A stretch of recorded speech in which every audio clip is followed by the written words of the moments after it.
is a Rivalry Week edition of the Fan Happy Hour with Luke Anderson. Dante Moore snapping back to throw. Steps up, throws toward the end zone. Sadiq's got it for the touchdown. Brought to you by Roto-Rooter, the experts in plumbing, drains, and water cleanup.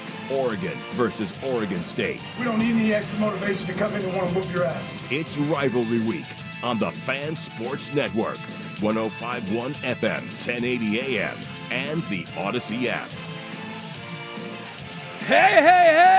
Happy Thursday, all you beautiful radio listeners. I hope you're having a wonderful start to your afternoon. And I'll tell you, starting this afternoon with the Capriati's cheesesteak. Yeah. Not a bad way to do it. Absolutely, yeah. I won't say it's the best cheesesteak I've ever had. I won't even say it's the best cheesesteak in the area, but that is one hell of a sandwich. It's a tasty sandwich. Very, very good. Yes. Rufio won the Pick'em last week. He is in the building. He brought in standards. This is not something that anybody else has to do, but if you come in because you win the Pick'em and you bring food, I will not be mad at you. Right.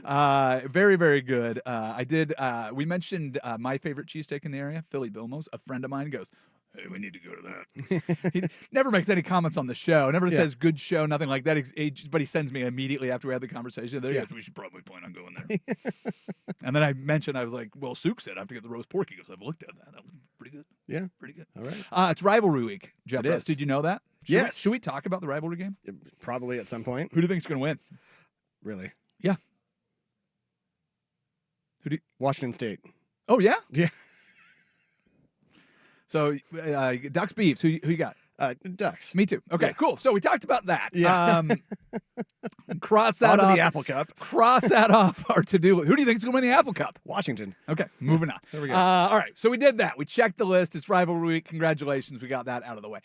I have noticed a pattern of things in the headlines that I'm seeking out. Okay. Reading a lot more daily headlines because I'm doing a daily radio show now. So I kind of go to the same general sources. I'm trying to figure out this thing. I made a comment, maybe it was last week. I yelled at you for not having something perfect. I go, it's been a month. And you go, yeah, it's only been a month. Yeah. We're still trying on some new things. We're exploring the space. We're figuring out the ways to do the show prep and do the thing. Absolutely. No matter where I go, I keep seeing headlines with stupid things that Ben Johnson says. Have you noticed that? Is this just a me thing, or does Chicago Bears' new head coach, Ben Johnson, just keep saying stupid things? So is he turning into the latest genius coordinator that maybe was just best being a genius coordinator? It feels very much this way. So he said yesterday, he goes, our practices aren't championship caliber. Well, duh. Well, okay, but First of all, what does that mean? Yeah, what does it all mean, Second Basil? of all, whose fault is that? Right, Mr. Head Coach?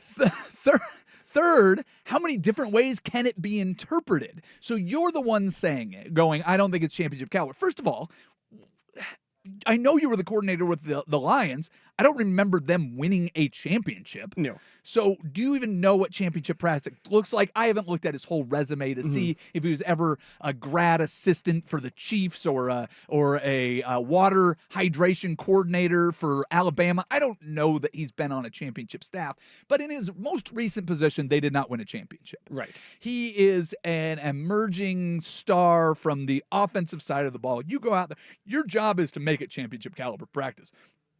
Maybe what you should do is just practice not saying everything that pops into your head. Because it feels like this is just another one. We played a clip yesterday where he said the specific thing that we need to work on is everything. That's a very stupid thing to say. Yes. He said the other team tried harder than us in every phase after the beatdown from the Lions. That's a very stupid thing to say. It just feels like he keeps doing it. Now, I've come across a couple theories on why that might be. Well, Chicago, it's a really big job. And you go out there, it's big city, a lot of spotlight. There is a brand new head coach for the New York Jets. There's a brand new head coach for the Dallas Cowboys. Yes. So don't tell me that the bright lights in big city of Chicago are the reason I'm seeing more Ben Johnson. Yeah. I don't hear Aaron Glenn, who also left the Detroit Lions. I don't see Brian Schottenheimer, who nobody expected to be a head coach. I don't see them saying stupid stuff, right? So he's not the only head coach. He's not the only 0-2 head coach. Aaron Glenn, also from Detroit, also 0-2. Kellen Moore, did you even know Kellen Moore was a coach with the Saints? Yeah.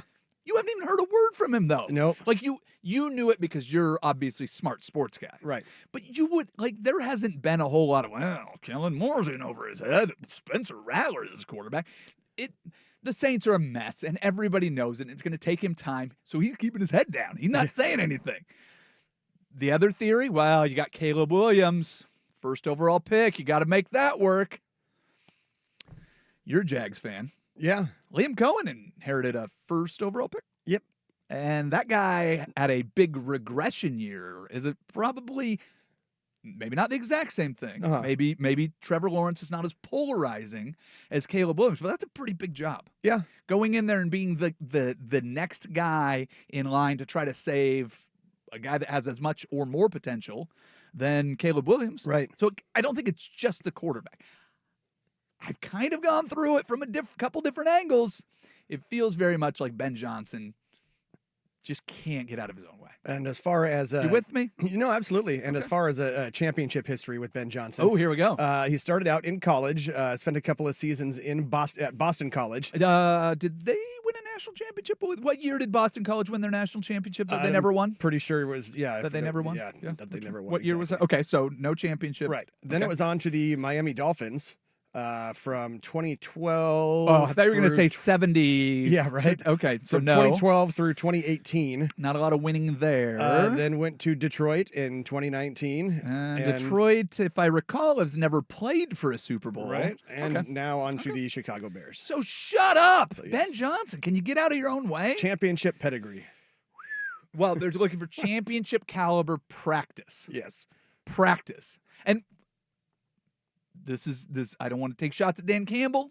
I'd like to keep my kneecaps, but wasn't the problem with the Lions that they couldn't stay healthy?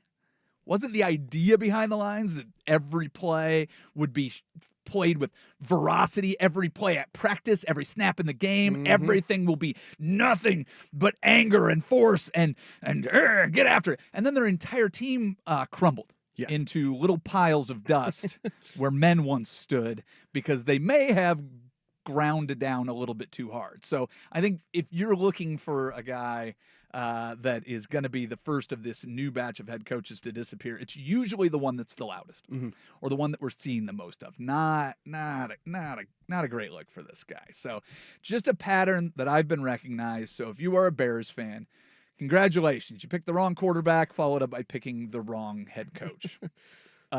Again. Yes. For how many times?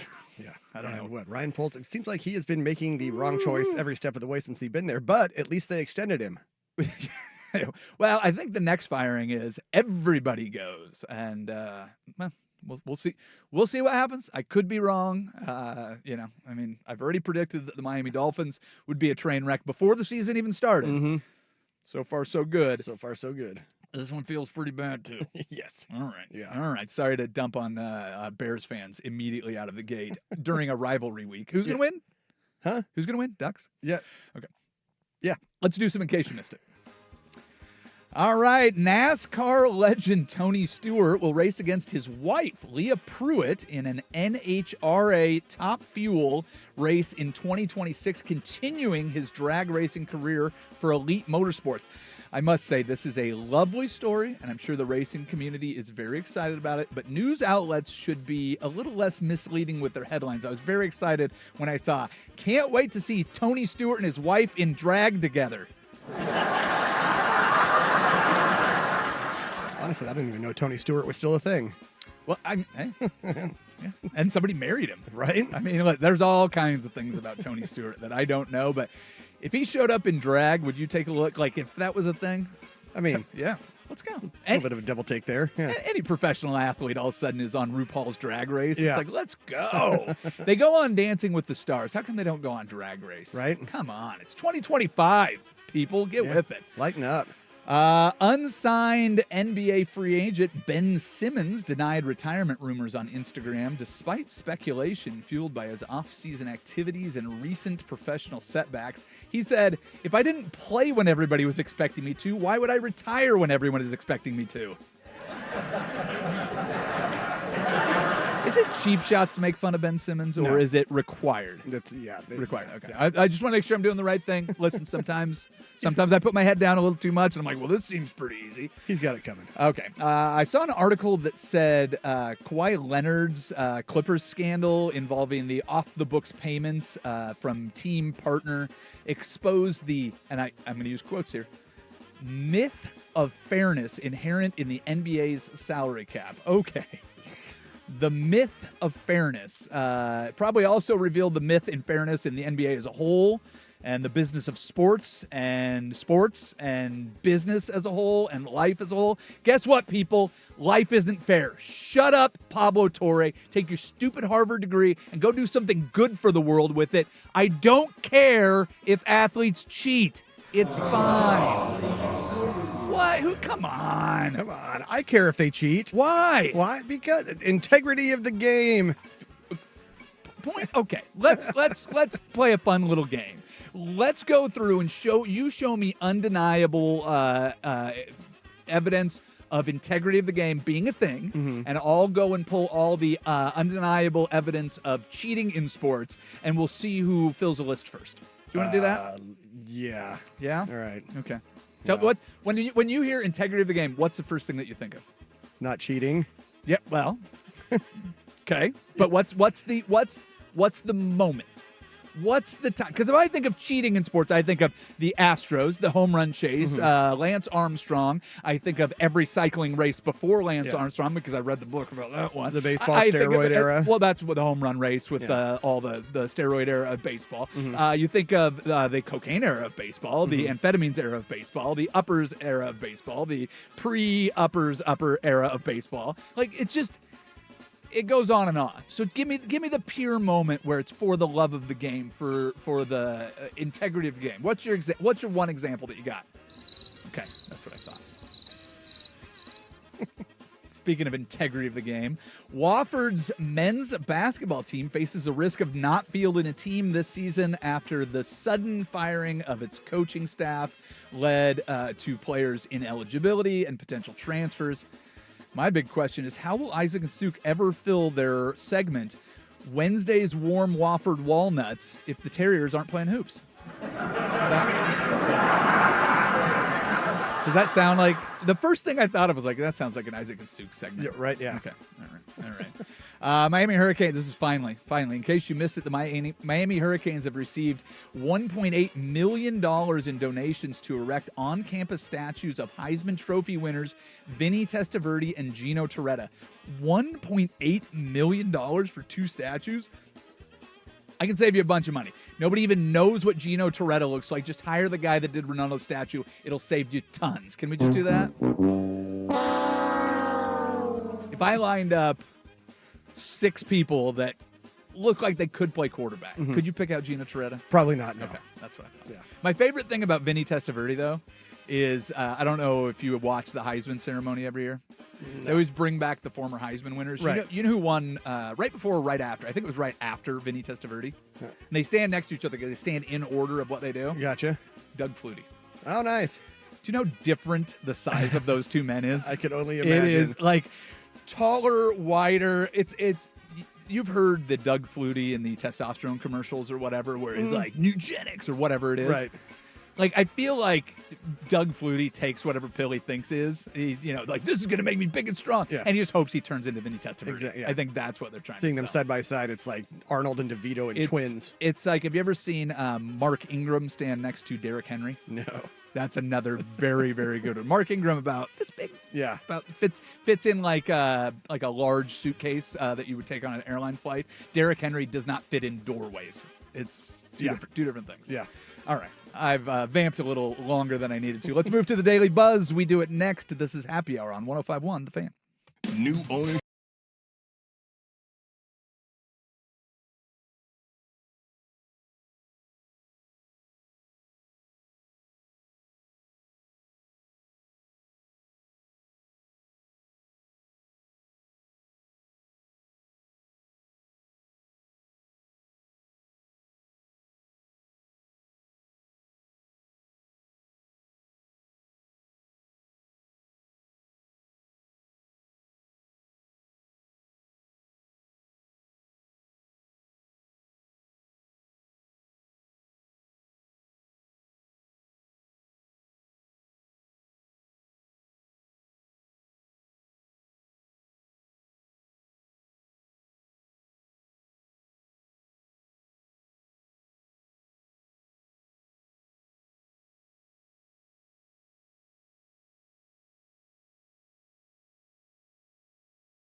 Top headlines, trending topics, and trivial matters that got our attention. It's the Daily Buzz on the Fan Happy Hour. The Buzz.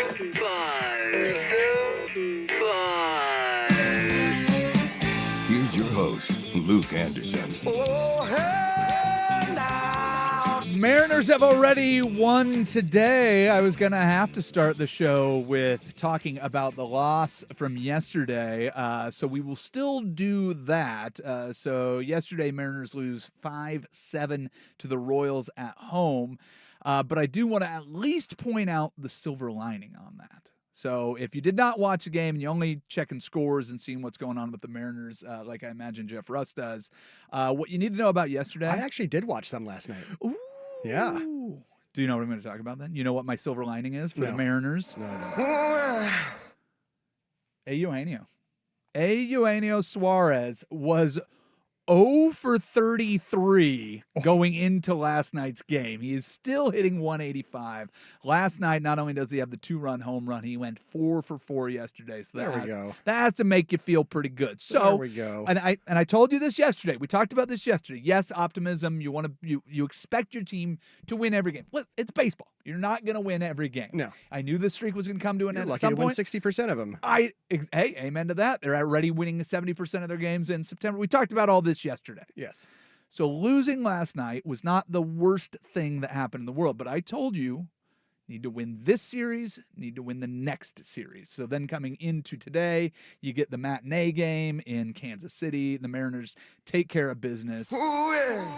They win 2-0. They win the series. Now they'll travel to Houston. Houston has the day off. So what this does, puts it back in that virtual deadlock. Mm-hmm. The Mariners, I believe, still have the tiebreaker because of division record, but That will be settled this weekend. But the Astros just swept the Rangers, so actually I don't know.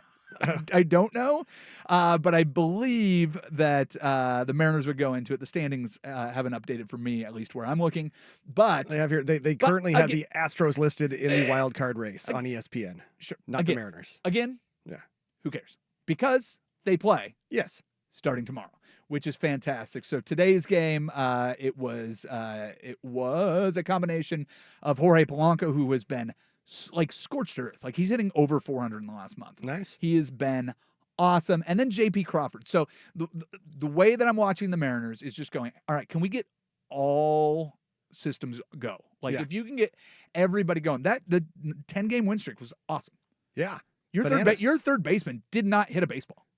Like I don't even touch the baseball. He certainly didn't get a base hit in that time. So 0 for 33, you run across this whole 10-game win streak, and you go, hey, imagine if we had somebody at the hot corner that could maybe put wood to leather and just like get on base and do something. So having a little pop last night. JP Crawford has moved down to the 9 spot because he was having a little bit of trouble in the middle of the season. Mm-hmm. He seems to be getting hot. Dominic Canzone. We don't need to talk about that. That man is hot. But the Mariners looking good with the series win over the Royals. Let's do what we can to hit everything else in baseball today. So, Guardians win again. Yeah. They are red hot. That makes them 11 out of 12. Crazy. And is that's the end of the series? Did they sweep the Tigers in a 4-game series? Let's see. Check that for me. So the Tigers are still only 2 games ahead of your Seattle Mariners, also only 2 games ahead of the Astros. I think one of the things you want to avoid is playing the Astros in that first round of the playoffs if you have to. 3-game series for the Guardians. It was just a 3-game series. And the series is over. They play moving Atlanta. on to Minneapolis now for a 4-game set. Okay, are we talking about the Guardians? The Guardians. Okay, the Tigers, more importantly, because the Tigers are ahead of you. Guardians are chasing you down. Yes. Tigers are ahead of you. The Tigers and Guardians will play not this coming series, but the next series. So they play one more series before the end of the year, so definitely worth keeping an eye on that. You are correct. The Tigers are hosting Atlanta for a 3-gamer. Okay, got that. Blue Jays lose to the Rays. I don't expect the Blue Jays to get caught, but hey, teams have fallen apart before. The Red Sox also lose, so that means the Red Sox would be the last wild card team as of right now. The Guardians are the team most likely to catch the Red Sox, and the Red Sox, I believe, are playing the Tigers in the final series of the season? Yes. See, this is all getting very, very interesting to me. So it's all fun to watch. It's all fantastic. But right now, your Mariners tied, and we'll see what they do going into it. Let's see if we can find it. I had it. I'm going to blame Patrick Harris for this. He came in and wanted to chat about soccer, tell me what was going on the screen. And I honestly don't care, Patrick, but thank you for hanging out with me before. I don't care. Let's find the Seahawks injury report because it is Thursday. A lot of guys didn't practice yesterday. One of the things that was interesting about the practice yesterday was that the Seahawks, who have looked pretty good, especially on defense, full pads yesterday. They went out there and they were just trying to beat each other up for some reason. So something to keep an eye on. I hope he doesn't get all Dan Campbell and get them all beat to hell, but we'll see what happens with that. Leave those kneecaps intact. Please leave the kneecaps intact. All right, Seattle Seahawks injuries. Here is what we know. So this is going to look very similar to what it did last week. Josh Jobe plays, cornerback, questionable. Devin Witherspoon plays, cornerback, questionable. Julian Love plays, safety, questionable. Ernest Jones, your middle linebacker, questionable. Torrey Horton, wide receiver, questionable. Abraham Lucas. Have you seen his neck roll? No. Oh, your right tackle has like an old school, not Brian Bosworth, but like just that big old under the jersey neck roll. Right. And he looks like a bison. It's fantastic. Questionable. Derek Hall, linebacker, questionable. Zach Charbonnet, running back, questionable. This one's kind of a good thing. Nick Eamon-Worry is moved up from doubtful to questionable, but he is a safety as well. That's a lot of people in your secondary that you have to worry about. Christian Haynes is on injured reserve and nobody else of consequence on there. But that is 1, 2, 3, 4 members of your secondary that are all questionable for this weekend against the Saints. Ouch. Hopefully the pass rush keeps doing what it's been doing. The Buzz. News. Are we really that worried about Spencer Rattler too? So you better be the Saints. Dude, I just told you how terrible they are, and they're so terrible that you didn't even know they were still playing football in the NFL. So I'm not terribly worried, but again, it's you have your entire team. You have to put somebody out there, and I don't want it to see Jake Bobo out there playing corner. Yes. That's what I'm trying to avoid. This one's kind of a big news from the Dodgers. A guy named Clayton Kershaw. You ever heard of him? Yeah. He says he's retiring after the season. Clayton Kershaw, 3-time NL Cy Young Award winner, 11-time All-Star, World Series champion with the Dodgers twice, is retiring after the season. The timing of this is what gets me. It feels very much like one of those announcements where you go, okay, guys, listen, we need to kind of pick things up a little bit. We have not been great as of late. I would like to win one more, so I'm letting you know this is my final run. Mookie, Freddie, Shohei, let's go. Rally this team around. Let's get another World Series because I'm done. I don't want to do this anymore. I don't want to be Justin Verlander at 43 begging for a roster spot or chucking baseballs in Japan. I'm done. Let's win one more. We're good enough. Let's go out and do it. Let's get pumped. All right. Let's get pumped. We've got Rufio sitting in studio with us right now. He's taking copious notes. He's taking this pick'em very seriously. Oh, yeah. If you have not filled out your take your pick picks, you have until kickoff of tonight's game. So go on to any of the social medias that exist around the fan. Our guy Jake he's been tasked with trying to get us more entries than we had last week. We had more in week 1 than we did in week 2. Oh, okay. It's probably my fault. Probably. But Jake's working on it. So go and fill yours out. You could sit in studio with us next week or call in. But we will do take your pick next. First, we have to do this little rivalry week update thing. This is a Rivalry Week edition of the Fan Happy Hour with Luke Anderson, brought to you by Roto-Rooter. Now, from the George McCoy and Warren Allen Sports Desk, a Sports Center update on the Fan Sports Network, Real quick 105.1 FM and 1080 AM. Before you get into the actual update, we need to get like the army boots on that one. Those little shuffle steps on the carpet, and then the Yankee Doodle the Dandy. They don't really fall together so much together. Anyway, go ahead. This update brought to you by Mountaintop Metal Roofing. No maintenance, energy efficient, fire resistant, and a lifetime warranty. Do it once. do it right. Visit mountaintopmetalroofing.com. So this whole Wofford men's basketball thing. Yeah, I actually didn't read anything about it. You've been trying to tell me in breaks. I said save it for Yeah, the air. save Let's it let for the the people update. know. So they have suspended 6 players for improper benefits. How many people do they have on a college roster? What do they have, like 15? I think 18 it's typically maybe? about that. I'm not Okay. sure. I mean, I'm not sure the scholarship limit, but yeah. Okay, Anywho. so 6 guys. 6 guys suspended over improper benefits, dining benefits, totaling anywhere from $84 to $108. The head coach. That's like a what, trip to TGI Fridays? Right? The head coach also fired over this.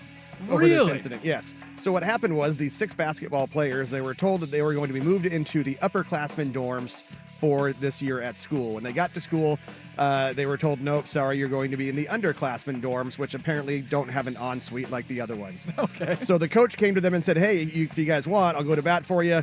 We can go back to the off-campus housing apartments. You live Yeah. off campus. Yep. So this is where the problem was. They were not informed that because they were off campus, they could not eat at the university dining facilities. Yes.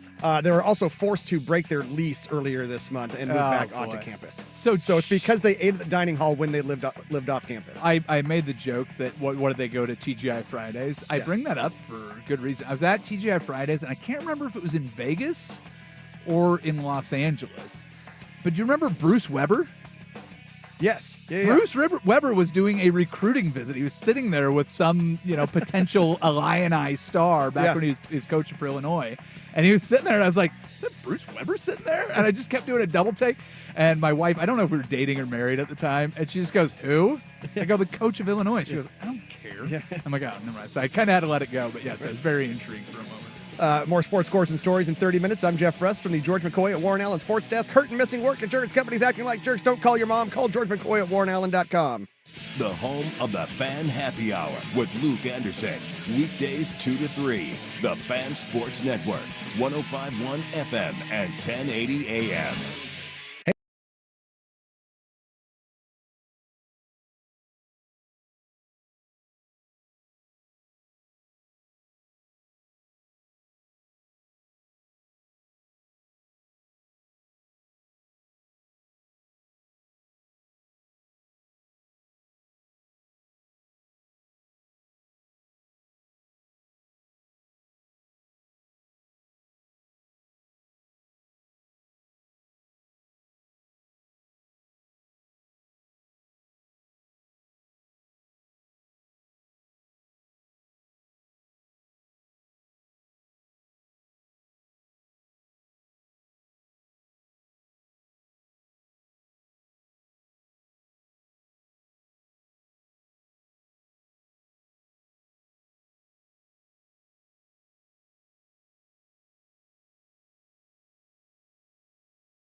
Hello. It's Thursday on the Fan Happy Hour. This is Take Your Pick, where you're invited to join the game. Okie dokie. Overthink, underthink, or don't think at all. Let's go. Let's go. Here's your host, Luke Anderson.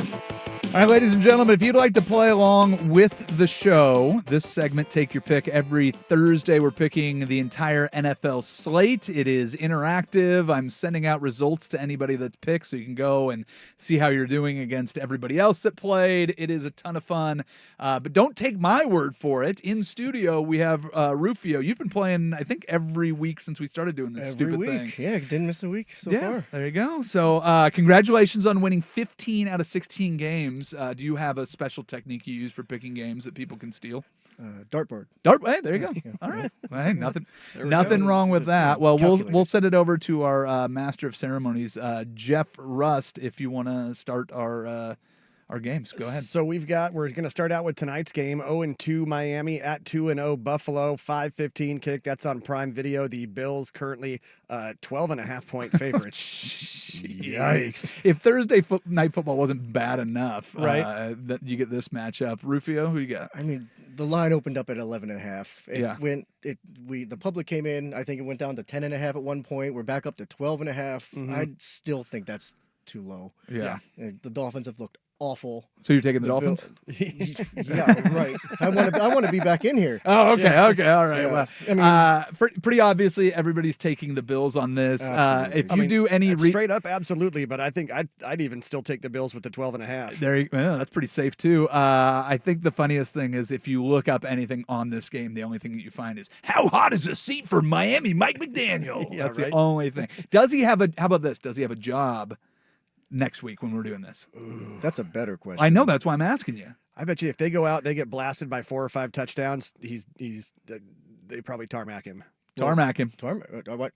Or is the question now? Yeah. Who gets fired first? Yeah. McDaniel or Bray? Ooh. What's worse? What's worse? Getting completely obliterated and getting it over with and done with, or covering the spread and having a little bit of hope, and that situation just keeps lingering on and on and on. Are they friends? Maybe they can find something to do. Like, would you listen to the Mike Bray, Mike McDaniel, or Trent Bray, Mike McDaniel podcast that they're going to start next week? Because we're the two best friends that anyone could have. All right. Next game. Next game we're picking here is the 2-0 Packers at the 0-2 Cleveland Browns, 10 a.m. Sunday. That is on Fox. Look, the Browns.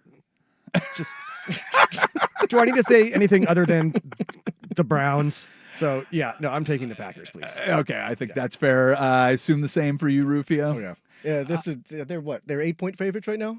Is it? I think the line is 8 right now. It's whatever it is. It's still too low. That seems pretty reasonable. The only reason that the only reason this game is in our conversation, I think it's the only game that we have not talked about this week at any point for any reason. Right. Is the only reason I left it on the sheet for this segment. Russ, what else we got?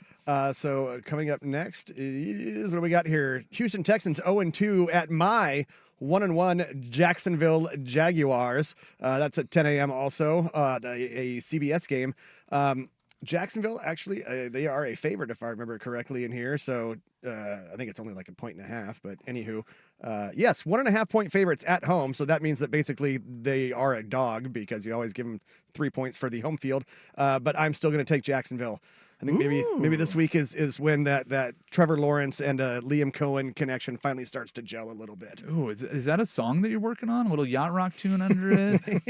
If they win by 2 touchdowns, will you write a song for Trevor Lawrence and Liam Cohen? Oh boy, yeah. Well, hey, listen. We haven't had a new Jeff Russ song in a while. That's one thing that this show is missing is just the musical stylings of Jeff Rust. Songbird of our generation. Right. 2 touchdowns? 2 touchdowns? Well, yeah, we'll see here. Okay. Yeah. Okay, they win by 2 touchdowns. Rufio? Yeah. We got a witness. Good thing nobody's listening. No one's listening. I'm just saying. Right? All right. No, look, Texas and neither team has looked very good at all this season. Yeah. But I think the Texans have looked worse. Okay. That's your measure. Yeah. So for essentially a pickup game, I'm going with the Jags here, and plus there's the rust factor. So that Jeff Rust factor.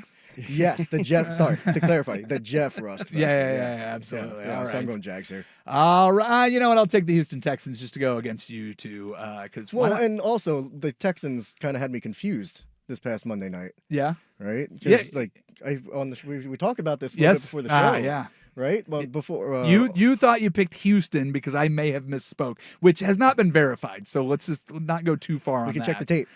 We can, but we're not going to because listen. I commit one segment to being wrong every week. So if I was wrong, I'll find it for Monday. You'll be validated. Oh, so. no worries there. Yeah. All right.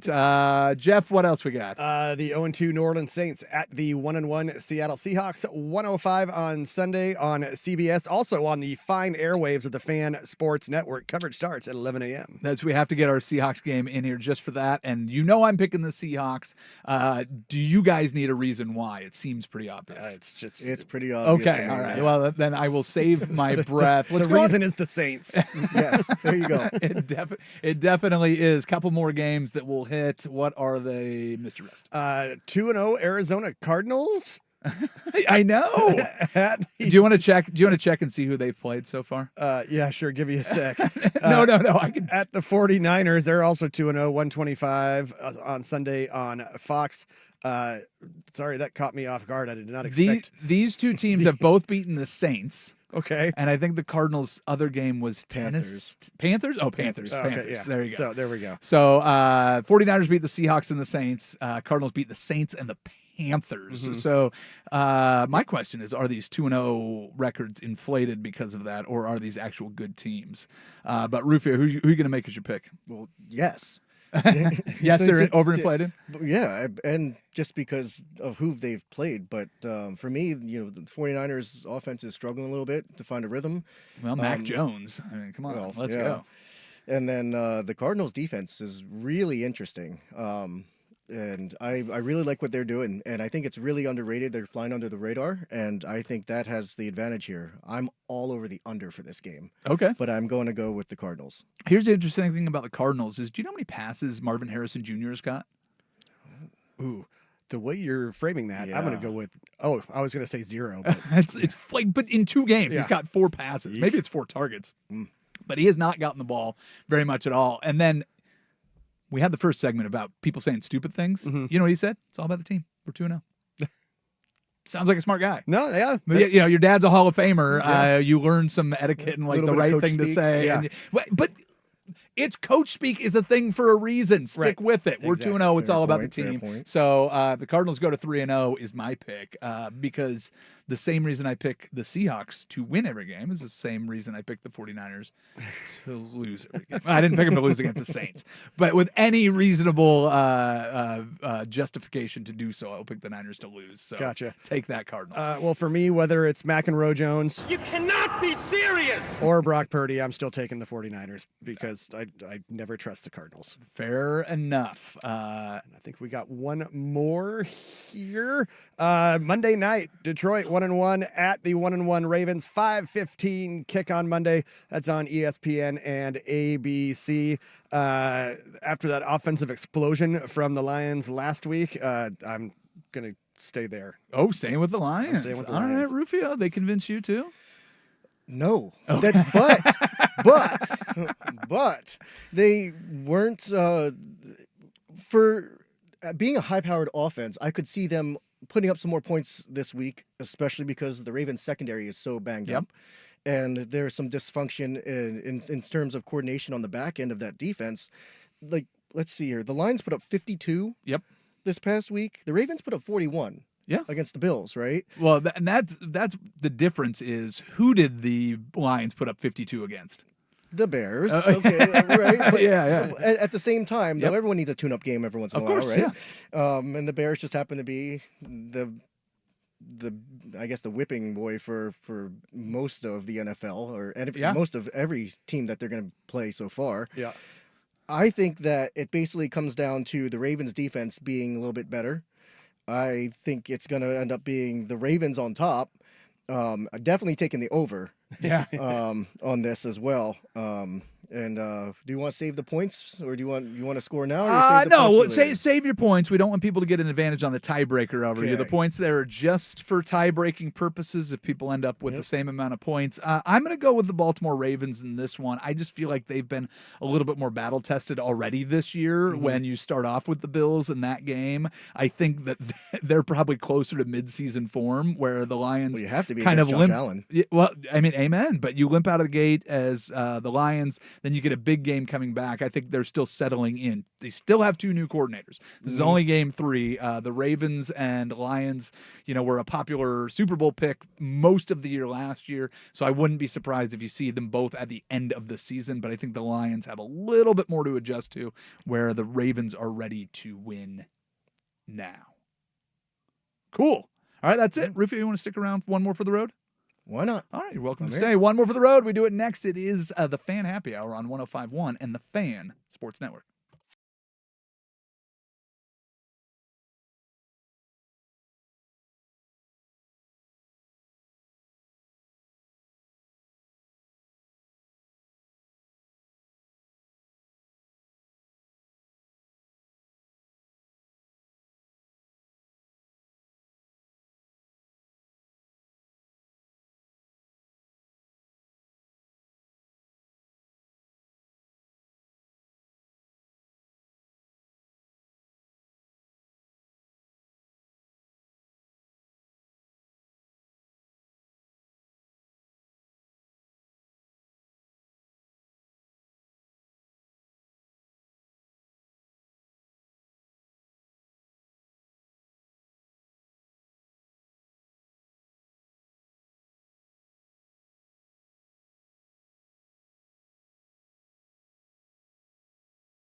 Relax, hot shot. Welcome back to the Fan Happy Hour. We're about to wrap things up. Maybe you guys like what I have so far? Wicked woman, cool creams and misters. You gotta go spell on me. Let's grab one more for the road. Come on, everybody.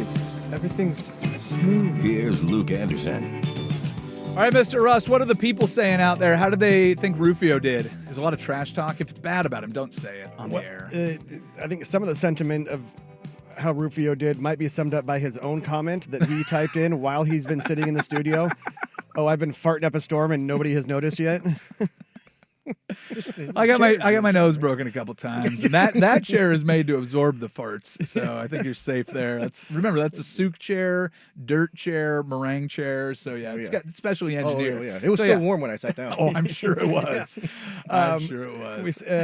So maybe we should do a Shedeur Sanders Nickelback inspired song. Ooh, This is how you throw behind me. You wanna work on that a little more? Yeah. Okay. Yeah. I think you got a good start. A little more time to No, workshop that. hey, listen. I don't think you got. It's a good start. Yeah. It's a good start. And You keep working on that, and we'll debut it. We'll do. We'll do it in our 3 o'clock hour. Alrighty. Okay. Yeah, our 3 o'clock hour. I see what you did. And then also, may I suggest the Monty Python coconuts for your walking sounder? I said that. Did ya? Yes. I do said. Do you have any coconuts back there? And it went right over your head. Yeah. Well, brain's all clogged with malted hops and bong resin. Fair enough, Tommy boy. All right, let's do. All right, this headline had me intrigued. Not a great record. I think he's 3-10, but San Francisco Giants pitcher Justin Verlander just had a nice little outing. And he said he wants to come back and pitch in 2026. He would be 43 years old. We just did a story, maybe just a joke, maybe just a punchline. LeBron has said that he'd like to keep playing basketball even after he's done with the NBA. Tom Brady just finished playing quarterback at 97. Joe Flacco is 102. Well, don't forget Tom Brady. They're going to do that flag football tourney in Saudi Arabia too. You mentioned Rajon Rondo and his flag football prowess. How old is that dude? God, he's got to be. He's got to be 40, right? I feel like he's not as old as we think. Well, he is. since we have Rufio here, I figured this would be a good conversation to have. 39. So we were talking a little bit in the break. You've been coaching high school football for 15 years. Yeah. The difference in just the way our youngest, spryest athletes are training now, let alone our geriatric athletes. I mean, is this something that we're going to see more of a trend where you have guys that are physically able to go longer? And I remember Tom Brady's comment was, he goes, it's so hard to retire because the game is slower than it's ever been, right? Like once you can get your full brain kind of understanding everything, those are your peak years, right? Your athleticism is at or near its peak, but the game finally slows down until you can take advantage of it. Yeah. The young guys do better because they're a little springier. Yeah. And then the old guys do a little better because they're smarter, and where it overlaps, that's where that superstardom comes in. That's where you're supposed to win your championships. Yeah, that peak of your athletic career, right? Yeah. It's like, but for some guys, that peak kind of plateaus for a little bit, and the longevity there is so much. At the high school level, when we're talking about high school athletes, we're seeing way more dynamic type of lifting, of range of motion stuff. It's not just like what we used to do, which I'm sure we're all used to doing, just your bench, your squat, your clean. You still have your power lifts, but so much is about dynamic strength, and it carries over to multiple sports. It's just better for your body in general. Yeah. And I think because we're seeing more of that at the high school level, and even at the youth level, some with body weight workouts, and how that has the techniques have advanced and evolved over even the past 10 years. We're seeing now those adolescent and teenage bodies develop into stronger, more there's a foundation there that's laid so the adult version of yourself can go for longer. Sure. Yeah. Well, and is that all built into kind of the idea is going, the best ability is availability, even at the high school level, because if you got guys hurting themselves in the weight room, they're not going to be any good to you? Or is it really kind of built in mind going, hey, listen, most of you guys aren't going to go on and be college athletes, let alone pro athletes. Let's just make sure you understand healthy habits. How much of it is a balance? Because high school football is really competitive. Yeah, I think it's a little bit of each. Yeah. And it really depends on what that individual person wants, what they're going for. But there's something out there for everyone. All right. Well, I personally would not be surprised if we see this happen more and more often, and it feels like we already are. So the 40 is the new, 36? Sure. Okay. I'll go with it. All right. Well, we'll take that. Well, Rufio, thank you so much for playing the Pick'em. If anybody else wants to jump in, it's at Fan Happy Hour on Twitter. You can go and find the link right there. Thank you for coming in. Hopefully we'll see you again this season. Jeff Russ, thank you. Thank you, everybody, for listening. And, of course, thank you, Isaac Rupp. We're all done for now. Bye-bye.